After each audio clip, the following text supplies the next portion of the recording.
In '87, the Iranian music scene was almost non-existent. This will all change after one band rose to stardom.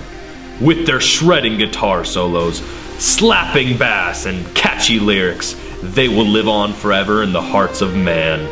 They are Mujef and the Jellies. This is their story. It all began in a small town in rural Saudi Arabia called Jazan, the birthplace of Mujef. At the age of 4, Mujef received his first guitar, which he quickly became proficient in. Once he grew older and started in high school, he joined in the choir where he learned to sing. It was in that class where he met his future bandmate, Mujef. After they discovered they had similar musical tastes, the two boys formed a band called the Jellies. It was great at the beginning. We had a great time, we were all friends, and then Mujef and Mujef started, Yeah, there were constant fighting, so that got in the way of working. our music. Really messed it up. Made it hard to play the instruments that we were supposedly playing. In a few short weeks, the two became extremely popular in the local music scene, gaining notoriety and recognition from their gigs at the bazaar in town. It was at one of these gigs that the duo met Anan, who became their cymbal player. It really didn't work out too well. I mean, I'm just a cymbal player in the band. Like, I don't do anything. I have groupies. Groupies and stuff. So, all I do is play my music. But the singers just ramble on how awesome they are when they really aren't. They start booing people off stage, and it's just awful and terrible. I don't know what to say. It's terrible. I'm just a cymbal player. As they continued to gain fame in their hometown, the manager of an Iranian record label called Real Musikhlam approached them. I feel like that when I signed these two, that they were the perfect ones for my record label. This would be the start of the band's professional career, hiring a signed contract with the label. After recording their first record, the label manager pulled Mujef to the side and told him that the band's name should be changed to Mujef and the Jellies because Mujef was not receiving proper credit as a talented artist. Enraged by the name change, Mujef threatened to quit the band. Mujef, however, reassured him that he would not be losing any credit as the other lead vocalist. Mujef was placated and continued the tour with Mujef. After 2 weeks, their now hit single, Peanut Butter and the Jellies, reached the top of the Iranian charts. After some small tours, the label manager was not impressed with Mujef. He ejected him from the band. I feel like that I dropped Mujef, right? Never liked him.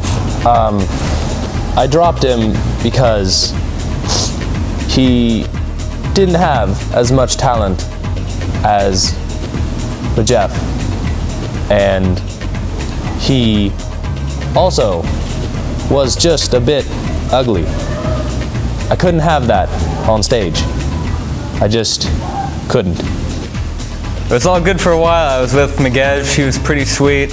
We were a pretty good duo. I mean, I was always a little better than him, but it was never a big deal until the label manager kicked him out and then he went psycho. Sullen and feeling betrayed, he began a new band with his former roadies called Mujef and the Friaries. So Mujef, worst band member in the world. I mean, he always used to make fun. He made fun of us for making little mistakes. He's just standing in the corner doing nothing. And then he would always make fun of my keyboard playing. And then he would also make fun of my hair. And just hurt my feelings a lot, which I don't think that's great. I don't think he's a good leader if he's doing that. You feel me? He used to beat us if we didn't make the right sound, and he expects me to make music with this stick thing. When they landed a record deal for a small EP with an independent label, they were largely unnoticed. Those who did notice, only 4 buyers in total. burned their copies due to the horrid songwriting and vocals that induced internal bleeding. The band was ultimately a commercial failure. Mujef and the Jellies, now a household name, continued to gain popularity throughout the Middle East. As the last part of their tour, they were set to play the world's largest concert ever in Dubai. After a successful show, Mujef retired to his penthouse suite in Burj Al Arab, where he was met with an angry and violent Mujef. That night, Mujef slipped into a coma. No one knows what happened, but it is rumored that he was maliciously attacked. Mujef then disappeared. No one to this day knows where he is. He's on the Arabian Most Wanted list. The doctors were able to save Mujef, although he slipped into another 2-year coma, effectively ending his career. Once he awoke, he fell into a deep depression, over knowing that the man that he had called his best friend destroyed his life. Today, he writes songs for popular names such as Lady Gaga, Katy Perry, Green Day, and Kanye West.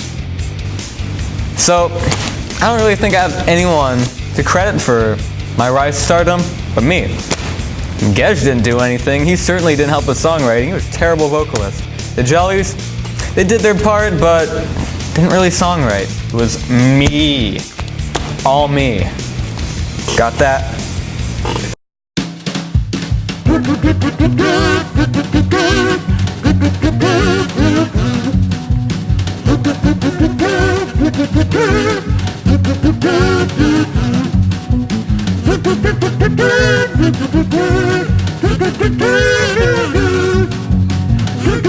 Good.